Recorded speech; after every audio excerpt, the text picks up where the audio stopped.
fazer contato com o juiz, escritor e membro da Associação de Juízes para a Democracia, Rubens Casara. Bom dia, Casara.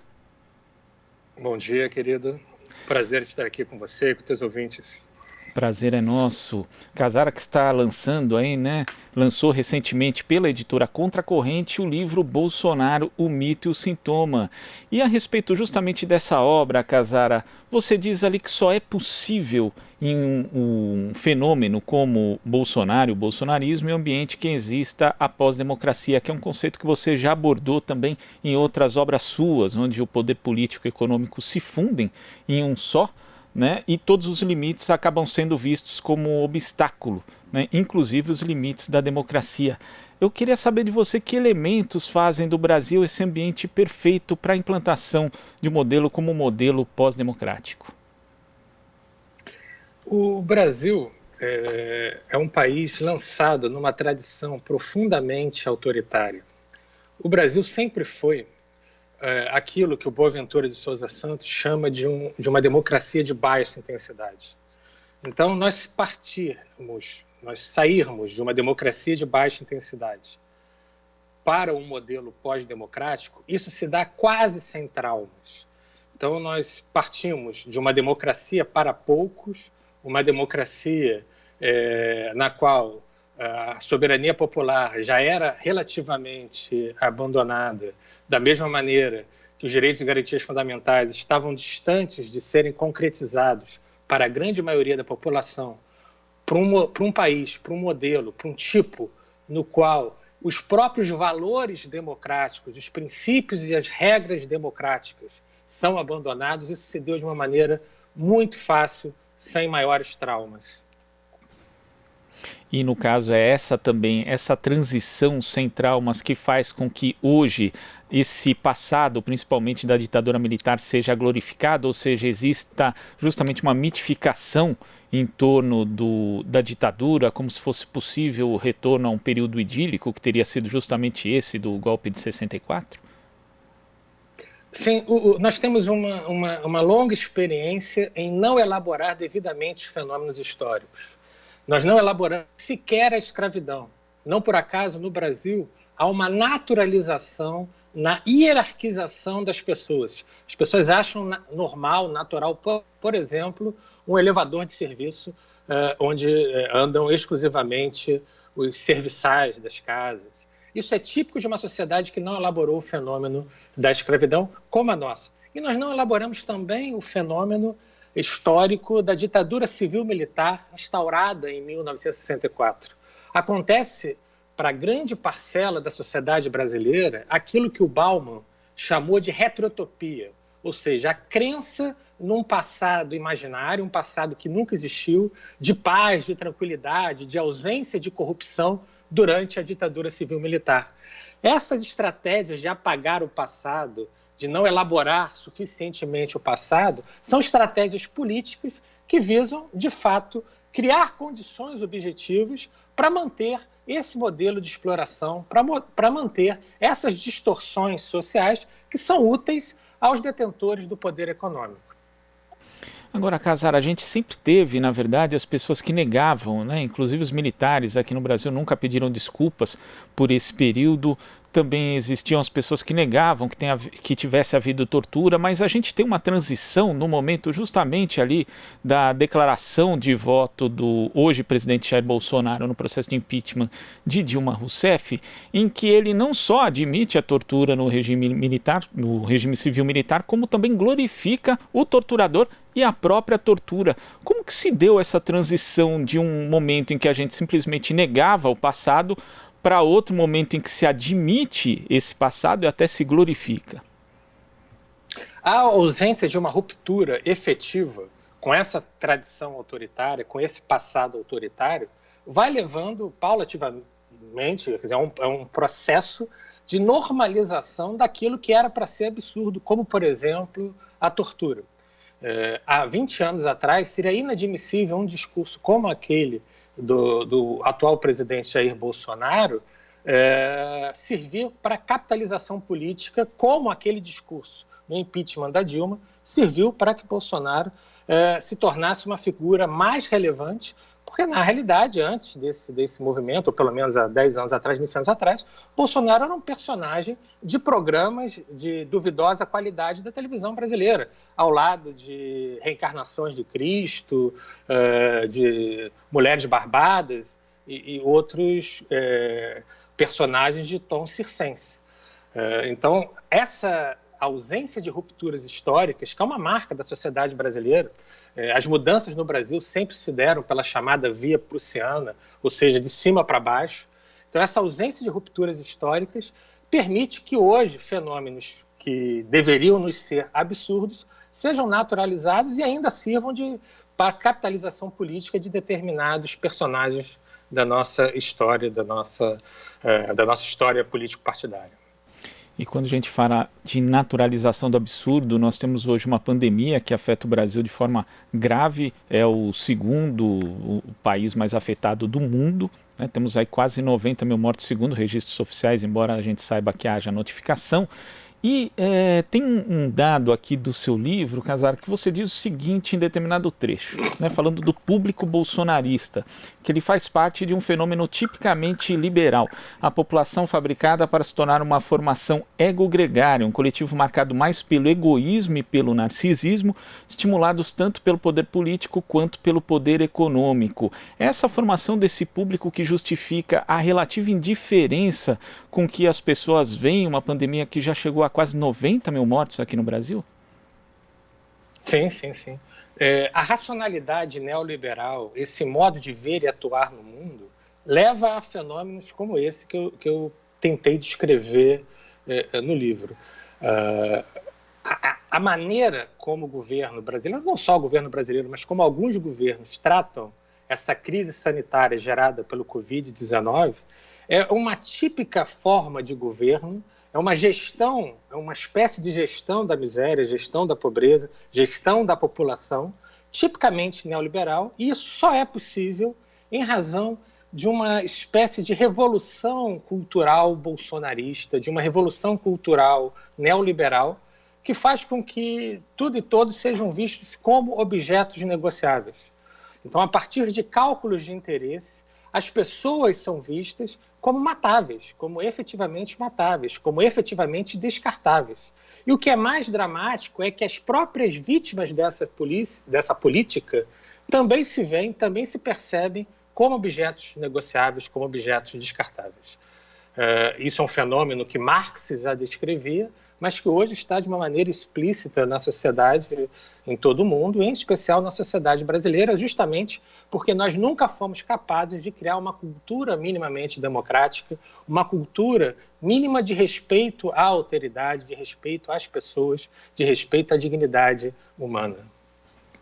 E o que é curioso disso é porque às vezes os efeitos, né, de quem pratica esse, né, de quem tem esse sentido egoísta, às vezes acaba escapando, né, porque quando a gente tem o que você chama aqui do ponto zero, né, que é o processo de impeachment, o processo de golpe contra a presidenta Dilma Rousseff, e ali existe uma geringonça de direita que você contrapõe justamente ao processo havido em Portugal, boa parte de quem fazia parte dessa geringonça não previa como resultado Jair Bolsonaro na presidência.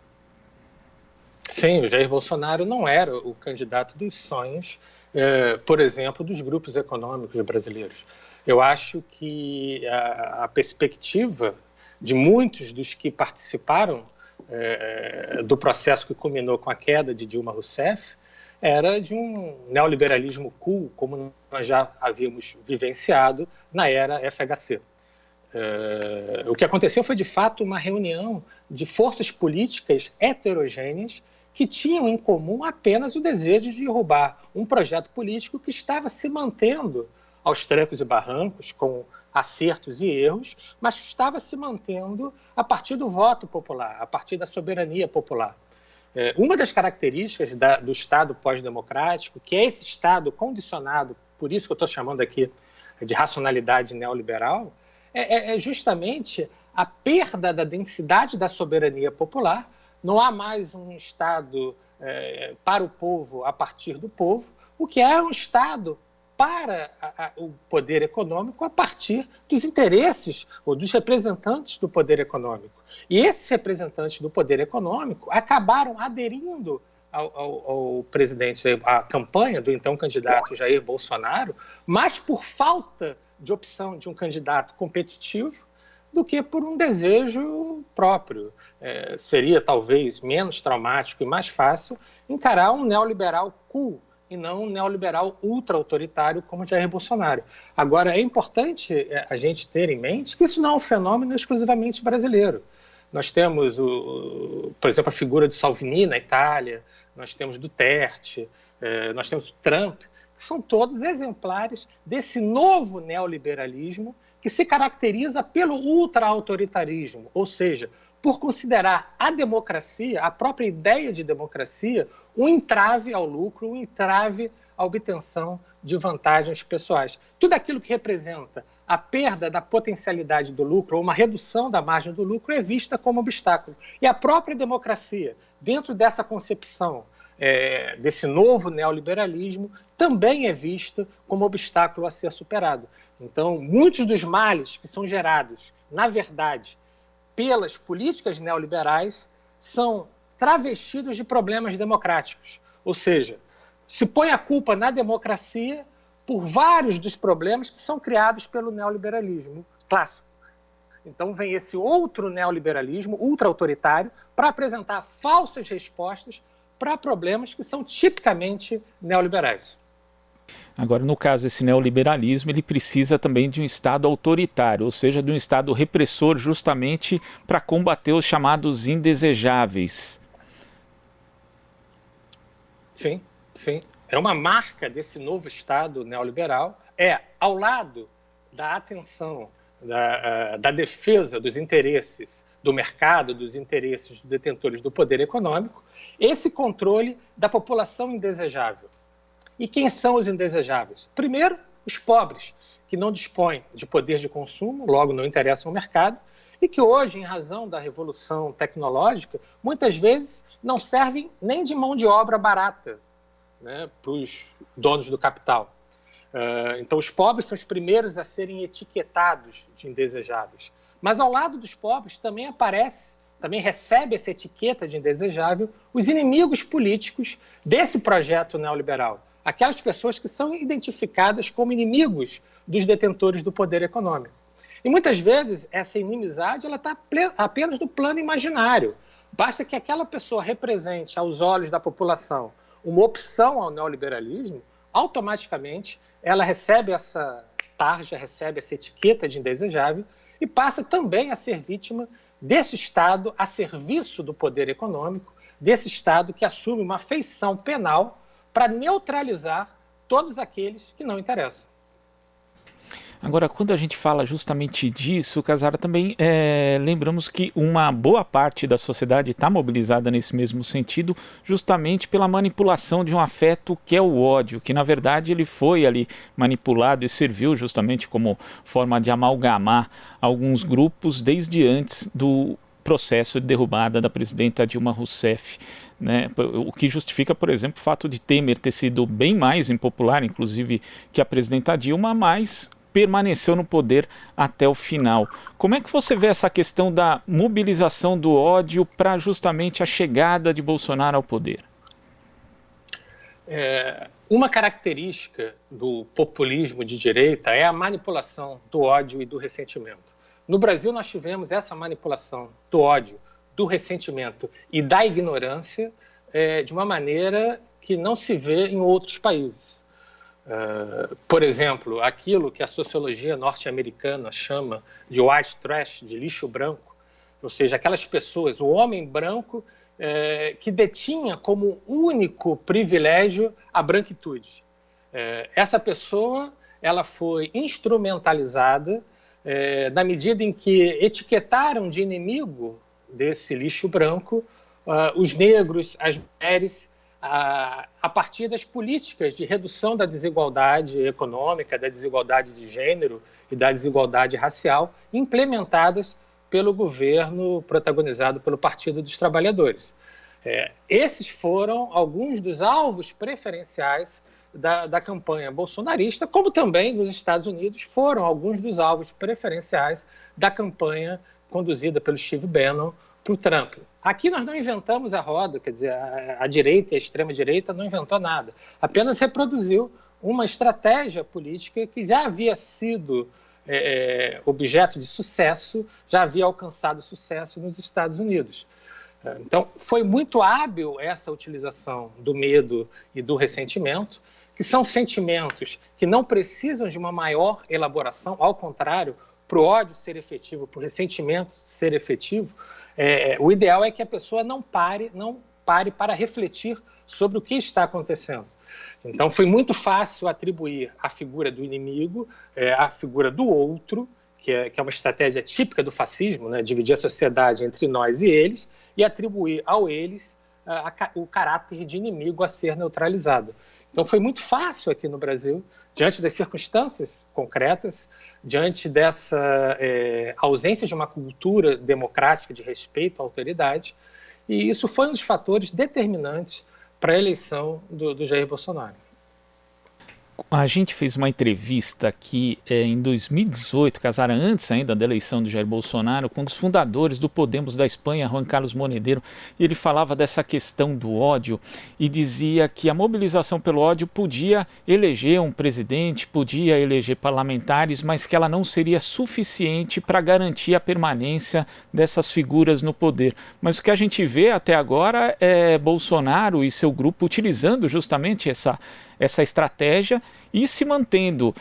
Você acha que uma hora isso acaba esgotando? São necessárias outras estratégias além dessa mobilização, que aliás exige uma energia muito grande, inclusive, por parte das pessoas?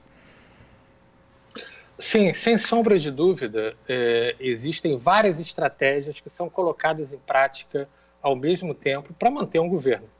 Na história do Brasil, as quedas de governo sempre se deram quando o poder político se afastou, ainda que minimamente, do poder econômico.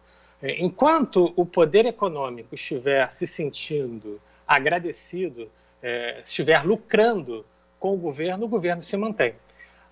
Os discursos de ódio alcançam uma parcela apenas daqueles que sustentam Jair Bolsonaro, que é aquela parcela que nós poderíamos chamar de tipicamente neofascista, que é aquela que acredita no uso da força para resolver os mais variados problemas sociais, aquela que acredita no anti-intelectualismo, que demoniza o conhecimento, aquela que tem figuras como Olavo de Carvalho como guru. Então, essa parcela do eleitorado é o que precisa desse discurso de ódio para se manter unido ao governo de Jair Bolsonaro. Mas o que tem sido determinante para a queda de um governo não é essa parcela que gira em torno de um terço da população brasileira, mas sim aqueles super ricos, aquele 1% da sociedade que está lucrando com esse governo, que está, de fato, sendo profundamente efetivo na implementação da agenda neoliberal mais crua, mais sem luvas possível, implementada pelo ministro da Economia, que foi o Guedes, que foi um Chicago Boy, alguém ligado àquele grupo que que ditou as regras econômicas no Chile pós o golpe de Estado em Salvador Allende. Então, para o detentor do poder econômico brasileiro, o que importa é o Guedes, e não esse discurso de ódio colocado em prática para manter um eleitorado fiel, autoritário, tipicamente fascista, que também está junto com o presidente da República.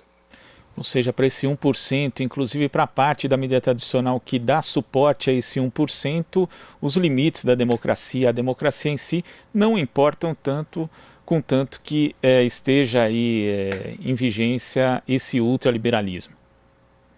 Essa ilimitação, essa ausência de limites, em especial a ausência de limites, a capacidade de concentração de capital, de obtenção de lucros, de obtenção de vantagens pessoais, é a característica normativa da racionalidade neoliberal. O capitalismo tende a essa ilimitação. Uma ilimitação que, por outro lado, leva à barbárie, leva à ausência de limites democráticos e leva também à extinção, na medida em que nós vivemos num planeta em que os recursos são finitos.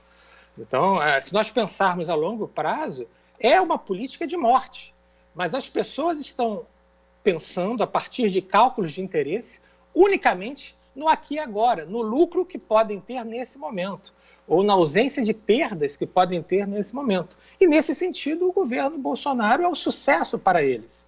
As últimas pesquisas indicam que uma camada substancial da população está lucrando absurdamente nesse momento de crise sanitária, de terror, ao mesmo tempo em que o número de mortos aumenta, ao mesmo tempo em que a subnotificação brasileira impede que nós tenhamos a dimensão real da desgraça que está acontecendo, tem um grupo de brasileiros lucrando como nunca. Para esse grupo, o que importa é isso, o lucro é a acumulação de capital. E esse grupo está profundamente feliz com o que está vendo do governo Jair Bolsonaro. Agora, Casara, para a gente concluir, dentro desse cenário que a gente tem um problema estrutural de uma sociedade autoritária que não lidou, na verdade, com a sua própria história, com a história da escravidão, com os períodos autoritários que viveu, e também temos esse problema, essa questão conjuntural com a ascensão do bolsonarismo.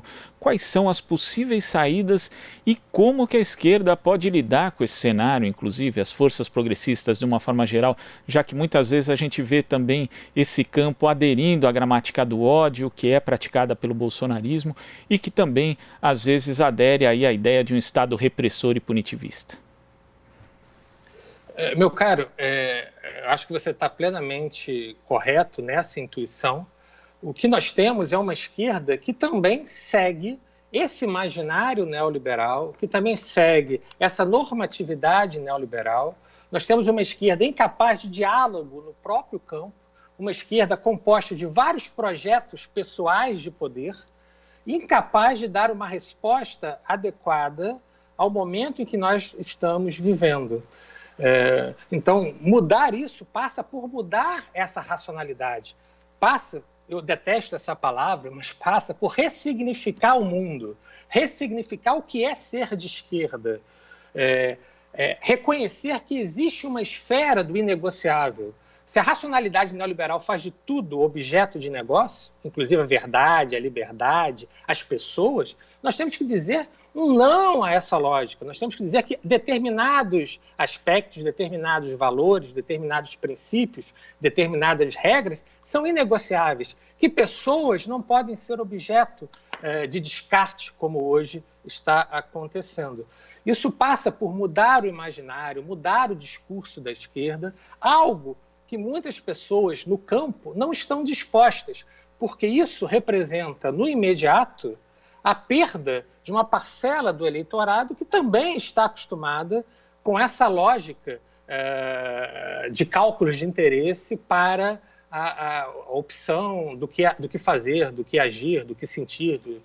Então, para uma grande parcela dos nossos melhores homens de esquerda, o mais importante é manter esse eleitorado tendencialmente fascista do que fazer um enfrentamento com o modelo fascista no sentido de produzir algo diferente disso que está aí.